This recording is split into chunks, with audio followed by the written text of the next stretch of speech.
The question is, what are the methods of collecting secondary data? Secondary data को collect करने के क्या क्या मेथड्स। अब सेकेंडरी डेटा क्या होता है, कैसे ये प्राइमरी डेटा से अलग होता है, ये सब डिस्कशन हम लोग कर चुके हैं। हम लोग बस इस वीडियो में देखने वाले हैं कि क्या क्या तरीका है सेकेंडरी डेटा को कलेक्ट करने का। ठीक है, तो इस बात को समझना, बेसिकली सेकेंडरी डेटा में हम लोग फर्स्ट हैंड जाके तो कलेक्शन करते नहीं है, ऑलरेडी कुछ सोर्सेज एग्जिस्ट करते हैं और वहाँ से हम लोग इन्फॉर्मेशन उठाते हैं। अब ये सोर्सेज पब्लिश्ड सोर्सेज हो सकते हैं या अनपब्लिश्ड सोर्सेज भी हो सकते हैं। पब्लिश्ड यानी छाप दिया गया है, इन्फॉर्मेशन रिवील कर दिया गया है और फिर उनसे तुम डेटा उठा रहे हो। हम लोग बात करेंगे अभी डिफरेंस क्या है, बट इसके अंदर क्या क्या तरीका है। अब ज़रा इसको लिखना। सबसे पहला है गवर्नमेंट सोर्सेज। हम लोग का जो सरकार है, हमारा सरकार भी बहुत सारे डेटास कलेक्ट करता है, बहुत सारे इन्फॉर्मेशंस कलेक्ट करता है और उन इन्फॉर्मेशंस को हम लोग यूज़ कर सकते हैं, जिनके थ्रू हम लोग अल्टीमेटली इन डेटास को यूज़ कर सकते हैं हमारे रिसर्च के लिए। फॉर एग्जांपल, मुझे रिसर्च करना है हमारे देश में सेक्स रेशियो का हाल क्या है, मेल और फीमेल का पॉपुलेशन बढ़ रहा है, घट रहा है, क्या हो रहा है, क्या गैप, जेंडर गैप जो है मेल और फीमेल के पॉपुलेशन में, क्या वो लगातार बढ़े जा रहा है, घटे जा रहा है। I want to study on this. ठीक है, अब ऑन ग्राउंड डेटा कलेक्ट करना मेरे लिए पॉसिबल नहीं था, तो मैंने सरकार के एक पब्लिश्ड सोर्स से डेटा उठा लिया और अपने रिसर्च में यूज़ किया। Then that becomes a secondary source. क्या वो डेटा मैंने कलेक्ट किया? नहीं, वो डेटा मैंने ऑलरेडी कलेक्टेड, प्लीज़ समझो, वो already collected, already published data था जिसको मैंने यूटिलाइज़ किया। Then that data for my research becomes a secondary data. मैंने बार बार क्लियर किया है कि सेकेंडरी डेटा और प्राइमरी डेटा में फ़र्क क्या होता है। ठीक है, सो यहाँ पे हम लोग जो लिखा हुआ है गवर्नमेंट सोर्सेज, इसमें हम लोग लिख सकते हैं data published by central, data published by central, फिर आ जाता है स्टेट और लोकल गवर्नमेंट। ठीक है, कोई भी डेटा जो कौन पब्लिश कर रहा है, data is being published by the central, state और local government, is called as a government source वाला सेकेंडरी डेटा। ठीक है, अब आ जाता है इसमें एग्जाम्पल्स पेश करो। अब कुछ एग्जाम्पल्स हैं और उनमें कुछ हमको ईयर याद रखना है। ठीक है, तो कुछ एग्जाम्पल्स हैं। Example, census of India report, census of India report. ठीक है, अब इससे जुड़ा हुआ ना कुछ हम लोगों को इन्फॉर्मेशन कलेक्ट, मतलब इससे रिलेटेड हम लोगों को कुछ इन्फॉर्मेशन मालूम होना चाहिए। सबसे पहले तो ये जो रिपोर्ट है, ये है क्या? ये एक पब्लिश्ड डेटा है।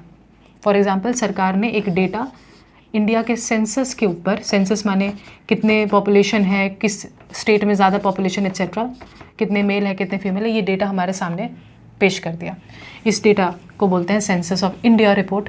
सेंसस ऑफ इंडिया बोलते हैं, इसका पब्लिश्ड फॉर्म को बोल रहे हैं census of India report. Basically ये डेटा अपने आप में कहलाता है सेंसस ऑफ इंडिया, ये पब्लिश्ड फॉर्मेट में कहला रहा है सेंसस ऑफ इंडिया रिपोर्ट।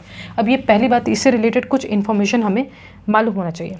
सबसे पहले, census of India report is collected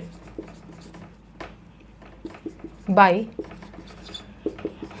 the registrar general of India, registrar general of India. ठीक है, ये एक बेसिकली एक बोल सकते हो, ये एक ऑर्गेनाइजेशन है। ठीक है, census of India report. Okay, अच्छा, इससे जुड़ा हुआ एक बात सुनो, एक फैक्ट याद रखो थोड़ा एमसीक्यू पॉइंट ऑफ व्यू से। फैक्ट क्या याद रखना, 1872 में फर्स्ट अटेम्प्ट किया गया था of collecting, first attempt of collecting census. ठीक है, फर्स्ट अटेम्प्ट था, मतलब अंग्रेज़ों ने 1872 पे पहला अटेम्प्ट उठाया था सेंसस। सेंसस ऑलरेडी क्या होता है तुम लोग जानते हो, एन्यूमरेशन करना पूरा का पूरा इन्फॉर्मेशन पूरा पॉपुलेशन का। हालांकि ये पहला सेंसस नहीं बोला जाता, ऑल्दो इट्स नॉट रिकॉर्डेड या it's not regarded as first census because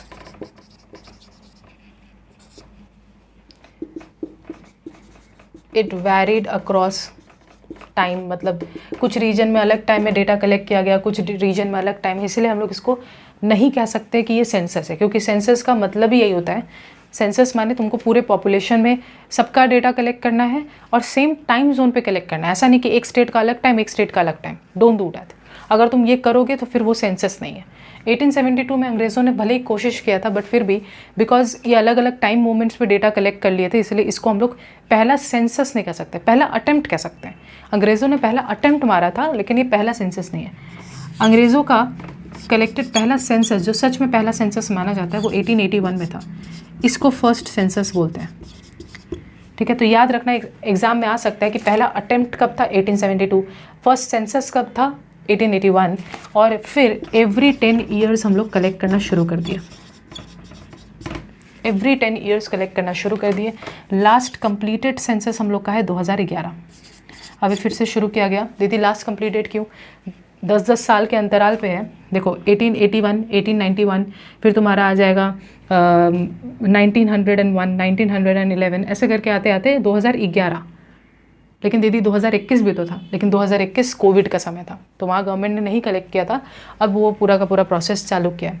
तो 2011 में second census, second last completed census पूरा हो गया, इसका डेटा है, ठीक है। तो सेंसस ऑफ इंडिया रिपोर्ट, ये हम लोगों का गवर्नमेंट सोर्स है। और भी एग्जांपल्स हमको देखना होगा, कुछ कुछ नाम हमको याद रखना होगा, ठीक है। ये पहला एग्जांपल है, मान लो गवर्नमेंट सोर्स से मिला हुआ, ठीक है, मिटा रहे हैं।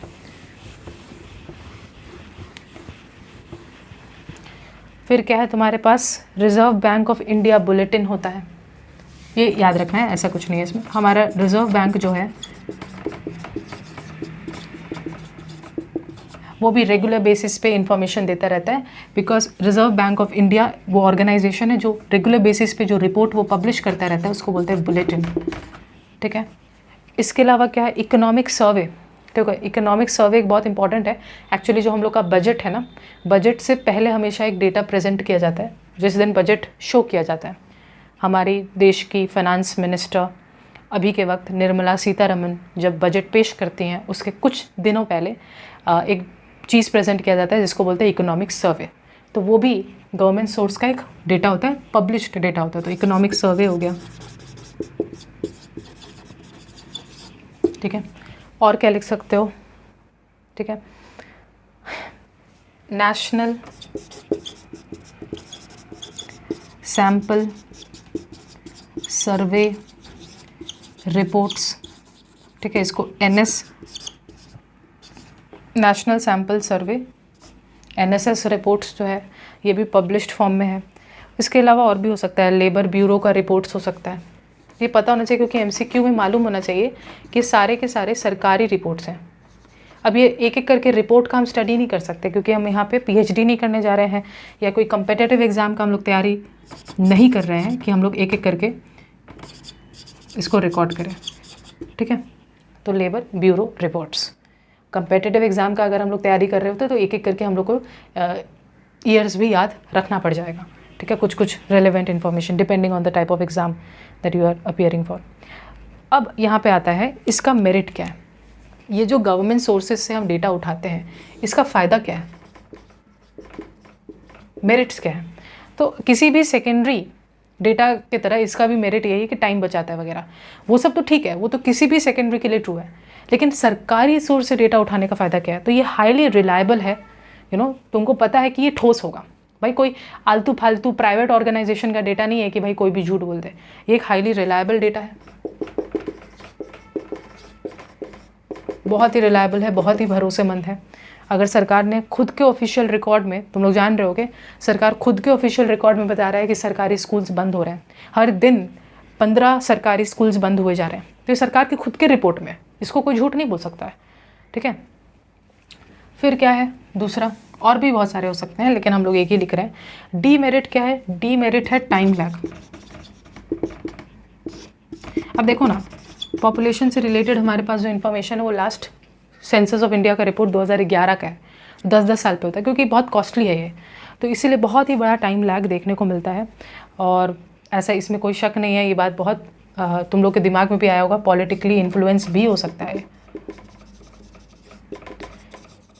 कुछ डेटास को सरकार के ऑर्गेनाइजेशंस अपने हिसाब से मैनिपुलेट भी कर सकते हैं, ठीक है, तो ये डीमेरिट भी है। डन। तो पब्लिश सोर्सेज में सबसे पहला है गवर्नमेंट का। अब दूसरा है सब सेमी गवर्नमेंट, ठीक है, तो ये सेकंड तरीका है। सेकंड है, ये भी पब्लिश सोर्स में ही आएगा बट ये सेमी गवर्नमेंट है।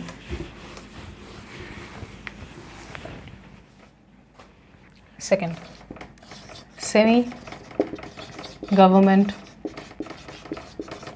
सोर्सेस।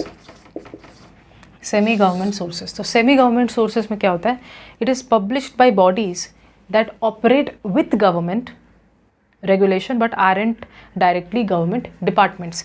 यानी ये क्या है, जैसे फॉर एग्जांपल तुम लोग जानते हो म्यूनिसिपल कॉरपोरेशंस, ये लोग भी डेटा कलेक्ट करते हैं, ठीक है, बर्थ सर्टिफिकेट वगैरह यही लोग बना रहे होते हैं, तो ये लोग के पास भी डेटा होता है। ये लोग सरकार का कोई डिपार्टमेंट के अंदर नहीं आता है। तुम बोलोगे दीदी म्यूनिसिपल कॉरपोरेशन भी तो सरकार के अंदर नहीं, तुम लोग अगर पढ़ोगे पूरा का पूरा सिस्टम तो ये थोड़ा सा बोल सकते हो निचले लेवल पे, लोअर लेवल पे ये ऑर्गेनाइजेशंस हैं या लोअर लेवल पे ये चीज़ें एग्जिस्ट करती हैं, इंस्टीट्यूशंस। ये जैसे समझना, अगर कोई डेटा सेंटर खुद कलेक्ट कर रहा है गवर्नमेंट सोर्स, स्टेट खुद कलेक्ट कर रहा है गवर्नमेंट सोर्स, कोई डिस्ट्रिक्ट खुद कलेक्ट कर रहा है गवर्नमेंट सोर्स, ठीक है, या कोई लोकल बॉडी खुद कलेक्ट कर रहा है, बट उसके अंडर भी तो बहुत सारे सब सेक्शंस होते हैं। तो ये एक्चुअली सिविक्स का क्लास हो जाएगा बट हम लोग सिविक्स के क्लास में नहीं है, तो इसमें ऐसा लिखो, published by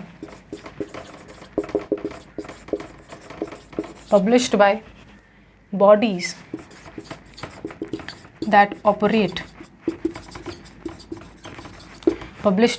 that operate with some government regulation.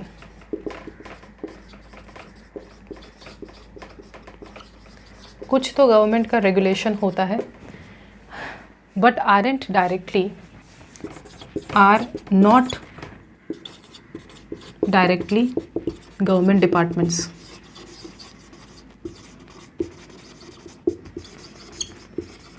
ठीक है, डायरेक्टली सरकार का कोई डिपार्टमेंट नहीं है। जैसे तुम लोग अगर देखोगे ना, आरबीआई मतलब आरबीआई एक ऑटोनोमस बॉडी है, आरबीआई चलो वो नहीं देते, एनएसएसओ नेशनल सैम्पल सर्वे ऑर्गेनाइजेशन, ठीक है, या कुछ भी ऐसे जो बॉडीज़। अब ये सारे जो रिपोर्ट्स मैंने पहले लिखे थे ये सारे सरकार के डिपार्टमेंट, कोई होम अफेयर्स का डिपार्टमेंट है, अभी हम लोग गवर्नमेंट सोर्सेज देखे वो सरकार के किसी न किसी डिपार्टमेंट के अंदर आते हैं। होम अफेयर्स डिपार्टमेंट से, ministry of statistics and programme implementation इसके डिपार्टमेंट से, ये सब डिपार्टमेंट के द्वारा कलेक्ट किया गया डेटा होता है। यहाँ पे सरकार का कोई डिपार्टमेंट इन्वॉल्व नहीं होता है। हाँ, ये सरकार से कुछ न कुछ रिश्ता ज़रूर रखते हैं बट खुद का अपना एक डेटा कलेक्शन कर रहे होते हैं। इसमें जैसे एग्जांपल्स ले लो, datas collected by municipal corporations अपना डेटा कलेक्ट करते हैं, डिस्ट्रिक्ट बोर्ड्स अपना डेटा कलेक्ट करते हैं, फिर क्या होगा, पंचायती राज इंस्टीट्यूशंस अपना डेटा कलेक्ट करते हैं गाँव में। तो ये अपना इंडिपेंडेंट तरीके से एक डेटा कलेक्ट करते हैं। इसका फ़ायदा क्या है, क्योंकि ये लोकल लेवल पे डेटा कलेक्ट करते हैं तो लोकल ग्राउंड लेवल पे हम लोगों को बहुत सारे इन्फॉर्मेशन मिल जाता है। सो हेल्प्स इन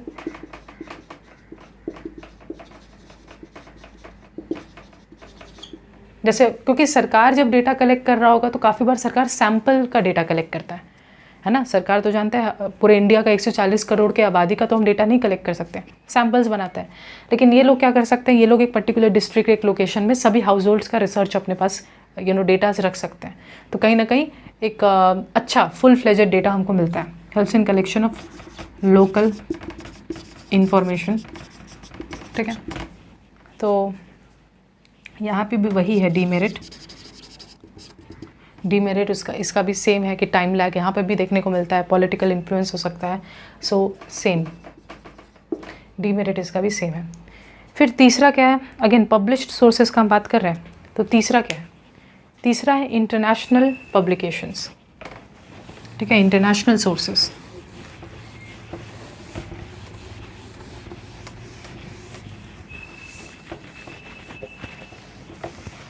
तीसरा जो है वो है international sources.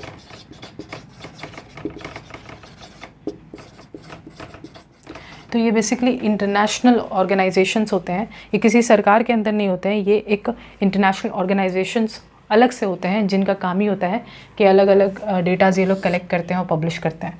So collected by international organisations. ठीक है. अब इसमें एग्जाम्पल देखो, जैसे हम लोग पढ़ेंगे बाद में, हमको मौका मिलेगा तो वर्ल्ड बैंक जो है वो पब्लिश कर रहा होता है. वर्ल्ड बैंक बहुत सारे इन्फॉर्मेशन पब्लिश करता है, उसमें से एक है जैसे world bank indicators. IMF international monetary fund जो है वो भी अलग अलग चीज़ें पब्लिश करता रहता है. यूनाइटेड नेशंस और उसके जुड़े हुए एजेंसीज अलग अलग चीज़ें पब्लिश करती रहती हैं. वर्ल्ड हेल्थ ऑर्गेनाइजेशन कुछ ना कुछ पब्लिश करता रहता है. WTO world trade organisation, full form थोड़ा सा ध्यान में रखना. सो एग्जाम्पल देखो,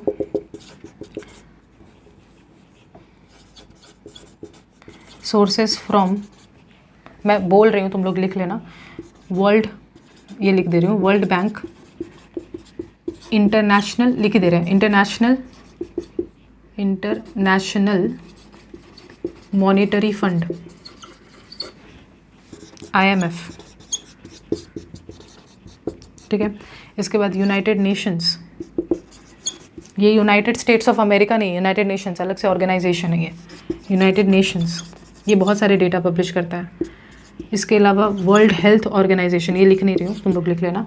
वर्ल्ड ट्रेड ऑर्गेनाइजेशन, ये सारे अलग अलग ऑर्गेनाइजेशंस हैं जो रेगुलर बेसिस पे डेटा कलेक्ट करते हैं. अब इनका फ़ायदा यही है ना, क्योंकि ये पूरे कंट्री के लेवल पे सब कुछ कर रहे होते हैं.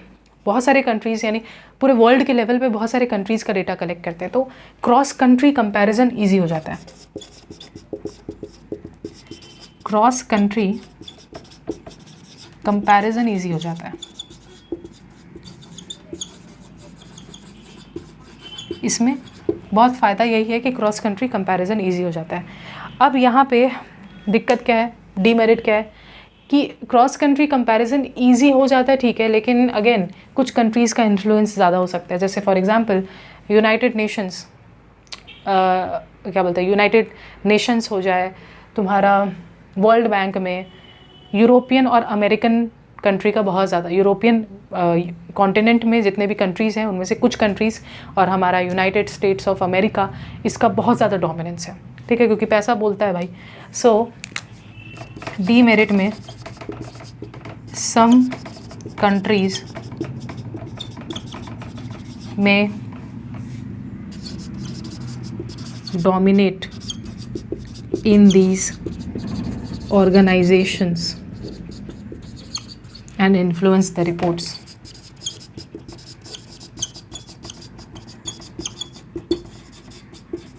एक और डीमेरिट हो सकता है जो मैं लिख नहीं रही हूँ, क्योंकि तुम अलग अलग कंट्री को कंपेयर करना चाहते हो, कर सकते हो, बट काफ़ी बार जो कंट्रीज़ होते हैं उन्होंने जिस तरीके से चीज़ों को मेजर किया होता है वो सेम नहीं होता. मतलब क्या है कि गरीबी का स्थिति इंडिया में जो है, जिस तरीके से गरीबी हम इंडिया में डिफ़ाइन करते हैं वैसे हम यूरोप या अमेरिका में शायद ना डिफ़ाइन करें. तो अगर हम दोनों देश के गरीबी के लेवल को देखना चाहते हैं तो हम लोग कैसे कंपेयर करेंगे, तो वो दिक्कतें वहाँ पे आती हैं. ठीक है. फिर पब्लिश्ड में और क्या हो सकते हैं, चौथा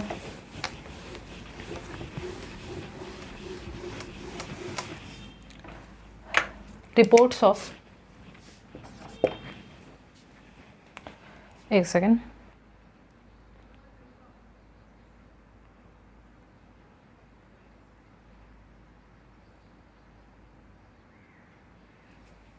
इसमें ज़्यादा कुछ बोलूँगी नहीं. रिपोर्ट्स ऑफ रिसर्च इंस्टीट्यूट्स, हमारे देश में बहुत सारे रिसर्च इंस्टीट्यूट्स भी होते हैं जो अलग अलग लेवल पे सरकार से कनेक्टेड नहीं है, लेकिन इंडिपेंडेंटली उसमें बहुत सारे महारथी रिसर्चर्स हैं जो कि डेटा कलेक्ट करते हैं, तो उनके रिपोर्ट्स हो सकते हैं. रिसर्च इंस्टीट्यूट्स हो सकते हैं. कुछ यूनिवर्सिटीज़ में PhD स्कॉलर्स होते हैं जो लोग अपना रिसर्च प्रोड्यूस करते हैं, तो वो सब एग्जिस्ट कर सकता है.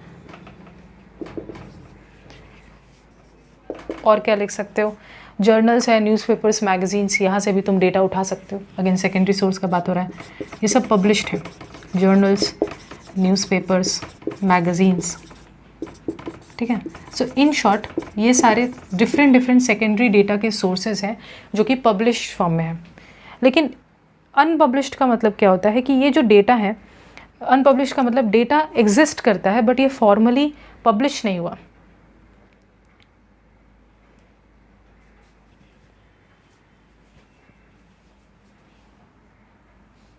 ठीक है। Unpublished data